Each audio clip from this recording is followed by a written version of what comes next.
Today I've watched several videos in which the topic of depression has come up, and I do not find what is being discussed particularly helpful, and I believe that I can potentially help people with this topic.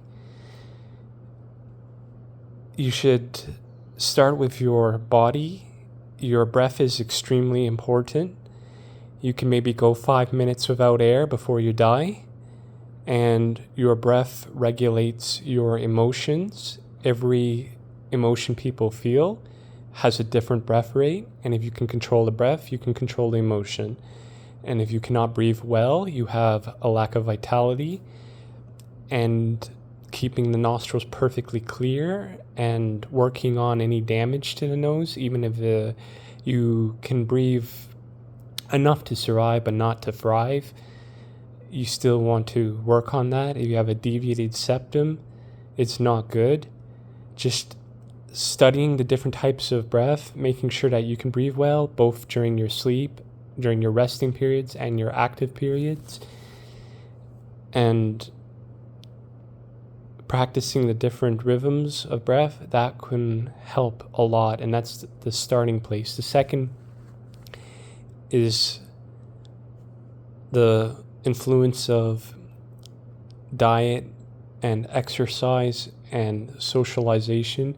If you're very isolated, you have higher cortisol levels. If you're never hugged or touched, then you have much higher cortisol levels. If you can experience love and connection with people, that helps on a physiological level as well as a mental level. Personally, I can't succeed there very well because a lot of that's out of my control. So for me, maybe an imaginary friend, Tupa, something like that is good. Or I like to talk with lifeguards at the pool, and I like to go out to the farmer's market and talk briefly, and I can only take so much of communication with people. But if you practice it over time, you get better and can go longer. And then the diet has an influence, and the basic advice I can give about diet is to just test different foods and to research how long it takes the body to metabolize it and how long the chemical compounds in the food influence you, and then just simply observe how it affects you, because most of the diet advice is really not understanding that everybody is different. Nobody is affected the same way by food. The only way you can find out what is optimal for you is to try out different foods and see how it affects you.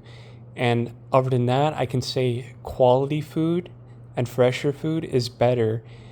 Eating out of the dumpsters, eating food that is really expired all the time or just not good quality is bad for you and will make you feel unwell and affect your physical performance and your mental performance.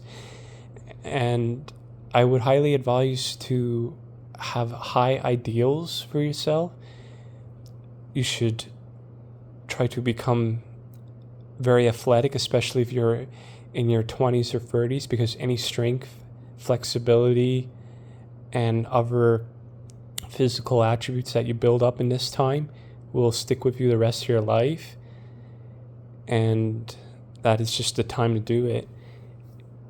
And the exercise has a huge influence on how you feel and how you sleep. So cultivate your body well.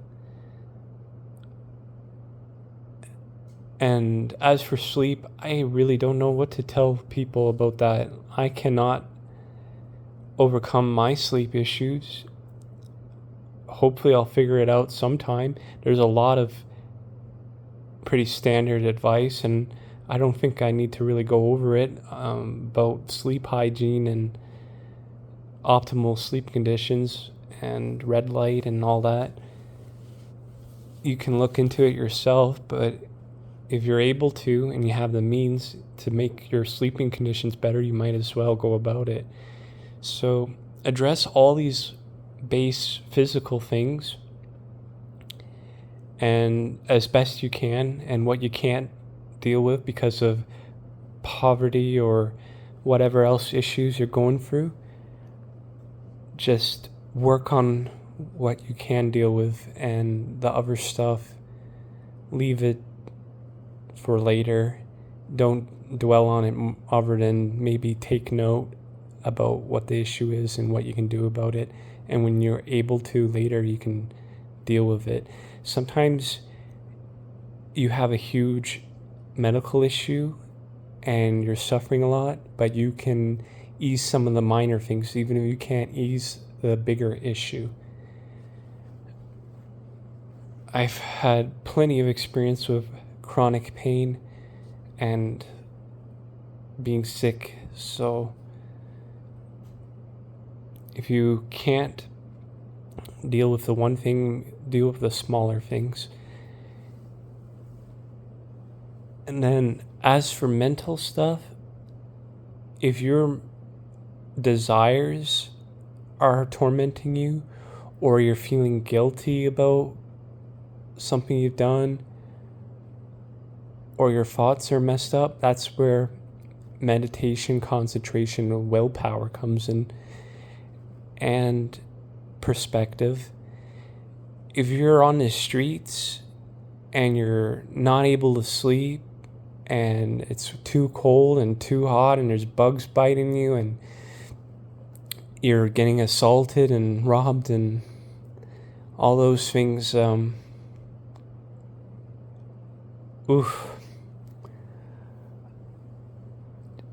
just at least you can cultivate willpower in those situations.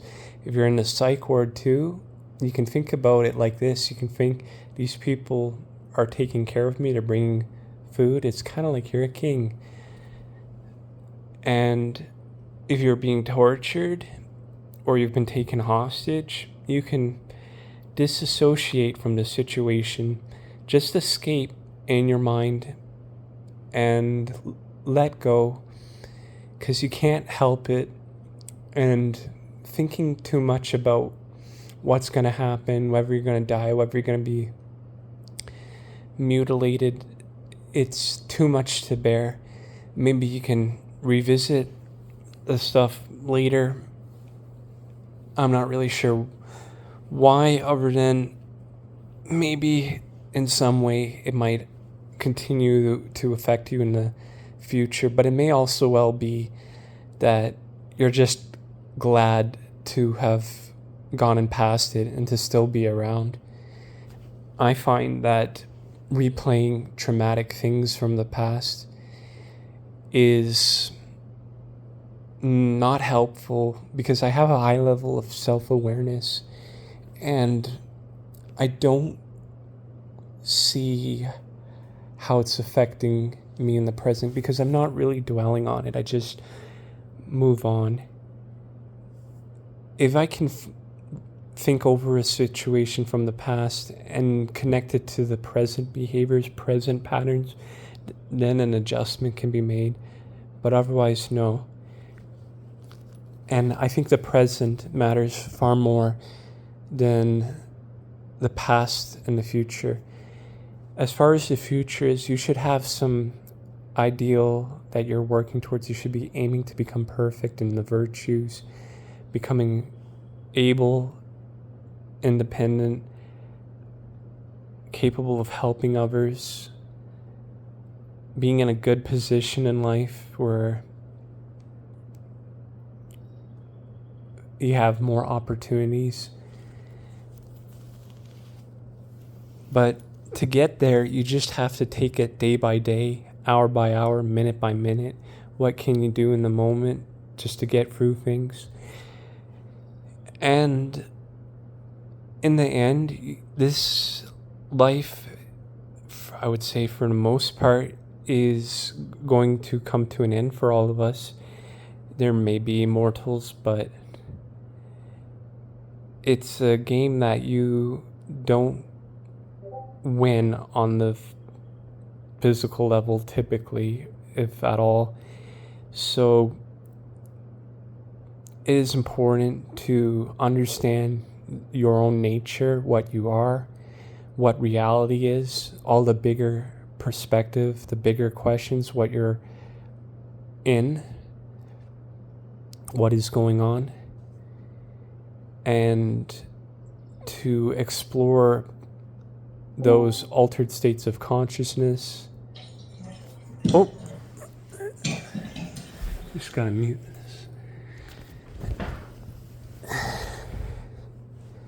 So that you can have a perspective that isn't centered around just personal survival only, because we're not getting out of this alive, and it's not really that big of a deal.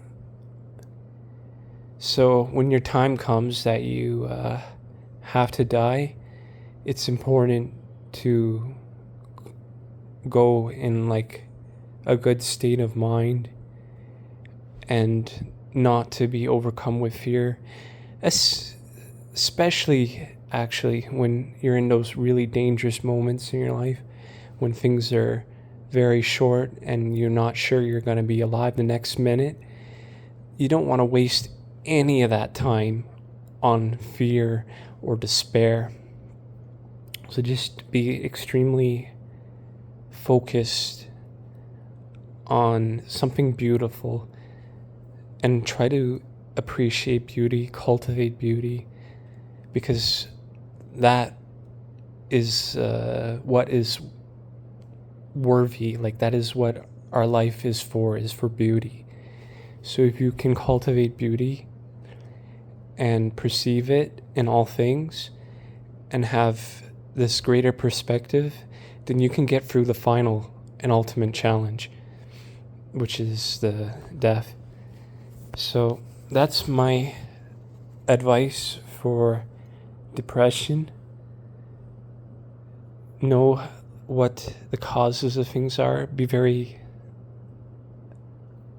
real about it and work within the bounds that you have to work within. And no matter how dire the situation is, there's some way to optimize it, some way to do it better. And don't fear death, don't fear life. Just embrace what is.